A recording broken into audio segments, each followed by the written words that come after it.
de compenser les anciens propriétaires esclaves pour leur perte de propriété à la suite de la révolte de 1791 et de la proclamation de l'indépendance de 1804.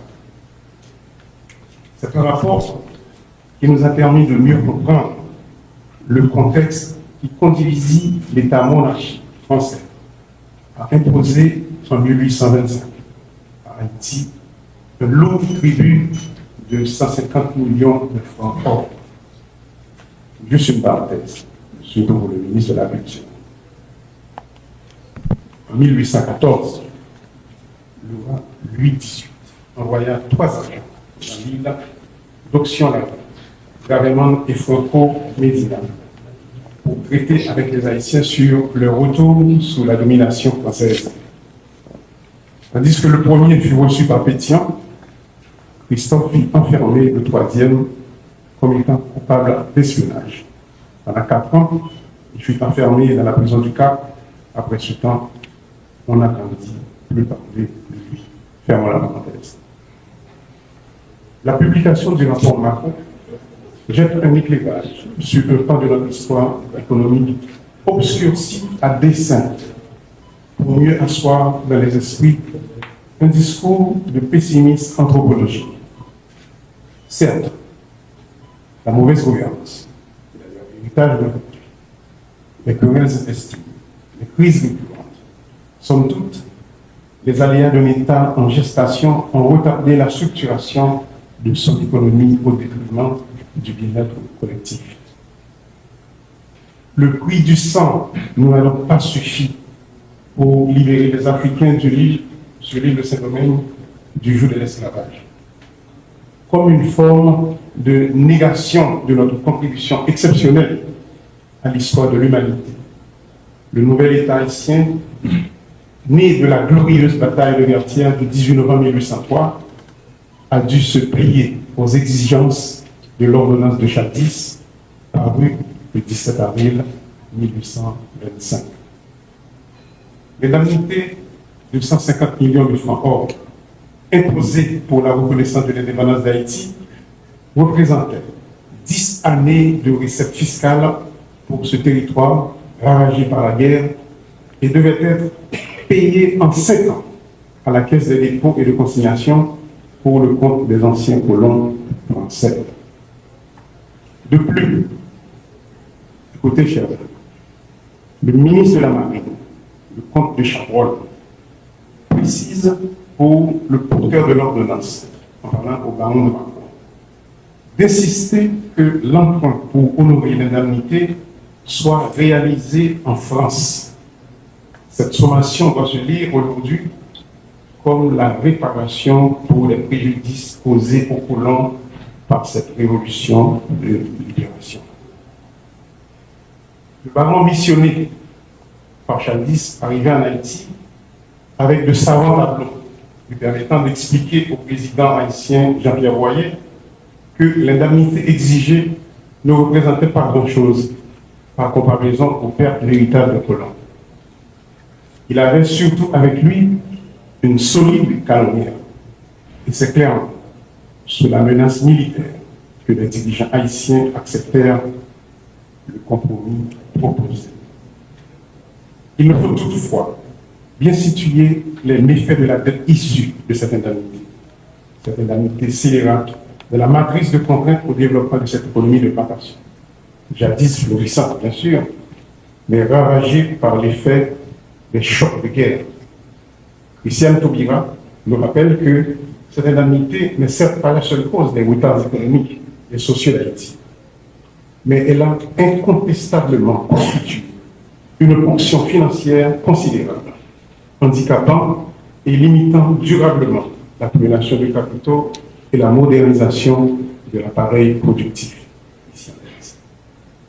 En effet, il faut situer la révolution haïtienne dans le contexte du commerce triangulaire qui constituait jusque-là une source significative de revenus pour les budgets des grandes métropoles européennes. Pour ce faire, un déplacement important de population, entre 11 millions et 12 millions d'Africains, s'est opéré dans les conditions les plus abjects. De grandes compagnies de commerce, protégées par le pouvoir royal, assuraient la livraison des produits tirés des colonies aux pauvres européens. Le commerce de Saint-Domingue représentait le tiers du commerce de la France.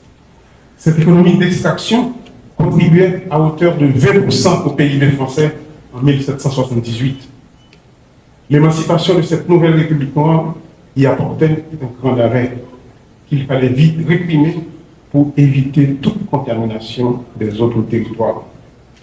En fait, il fallait faire en sorte que les autres perçoivent l'expérience haïtienne comme le chemin à ne pas emprunter. Ce substantif, haïtianisme ou haïtianité, devait charrier aux yeux des autres rêveurs de liberté des images d'isolement, de pauvreté et de décadence. Donc, un exemple insignifiant, voire stupide. Et d'ailleurs, n'a-t-on pas souvent entendu des immensiteurs, les Haïtiens n'étaient pas encore prêts pour la liberté.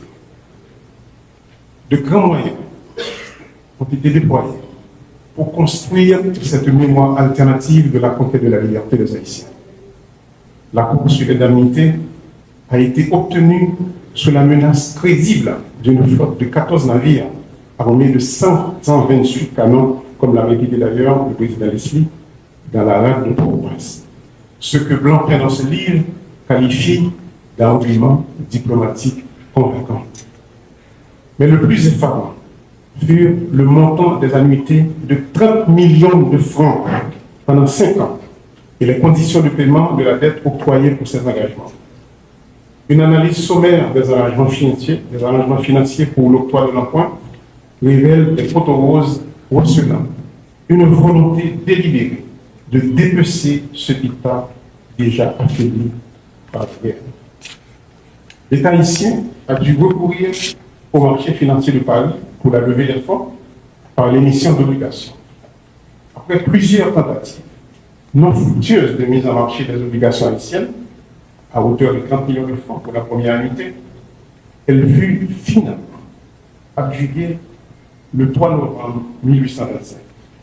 Le consortium Lafitte acheta l'emprunt à 800 francs pour chaque obligation de 1000 francs, émise, bien sûr, soit 24 millions de francs. Les 6 millions restants furent versés par le Trésor haïtien à la Caisse des dépôts. L'expression la double dette dérive donc de l'ordonnance de l'indemnité à payer aux anciens colons, réduite à 126 millions, et la dette de l'emprunt due aux détenteurs des obligations de 30 millions de francs. Mais ce n'est pas tout, chers amis. Cet État exsangue devait aussi consentir une remise de 50% sur les droits de douane pour tout navire battant pavillon français. Cette ponction sur les finances haïtiennes et l'isolement international concerté par les puissances étrangères auront largement handicapé l'insertion de l'économie haïtienne dans le grand commerce international et constitue des mécanismes néfastes à l'accumulation du capital haïtien. Le consensus outre-Atlantique était d'étouffer dans l'œuf cette émancipation pour éviter la contamination de l'opinion dans les colonies jusqu'alors soumises. Haïti avait donné le ton. Il fallait le réduire au silence et surtout provoquer l'échec manifeste de pareille démarche. Toute une stratégie d'isolement a été mise en place pour bloquer son acceptation dans le concert des nations et par voie de conséquence sa capacité à valoriser ses ressources dans les échanges internationaux. De plus, les richesses produites et monétisées au niveau international par le truchement de puissances rivales sont frappées des injonctions de l'ordonnance de jadis et phagocytées par la réduction de 50% des droits de douane pour les navires battant pavillon français. Il fallait le lire. Pour cet État-nation en gestation, à peine sorti des affres de la guerre, l'accumulation de capital devenait une chimère. D'autant plus que le cours du café principales ressources du pays, avait chuté de 140 francs la livre en 1825 à 83 francs la livre en 1830. Tout compte fait, Haïti traînera ce fardeau financier pendant 125 ans. Il fallait déconstruire dans l'imaginaire de cette communauté d'hommes et de femmes de descendance africaine que cette liberté arrachée aux colonisateurs soit source d'une vie de paix et de prospérité partagée. La méthode la plus sûre de freiner la propagation de cette idéologie était de faire de cette terre de liberté un espace de pauvreté incapable même de nourrir sa population. Haïti devait être un État paria, simplement une illusion. Haïti ne devrait pas être une appellation désignant un pays ou une nation, mais plutôt un nom renvoyant à la pauvreté, le dénuement, la désolation, malgré ses richesses, encore objet de convoitise des uns et des autres. Aujourd'hui, ce pari se gagne encore avec certes la complicité de certains fils et certaines filles dénaturées de cette nation. Il y a donc là une réalité à assumer, celle d'une déconstruction programmée.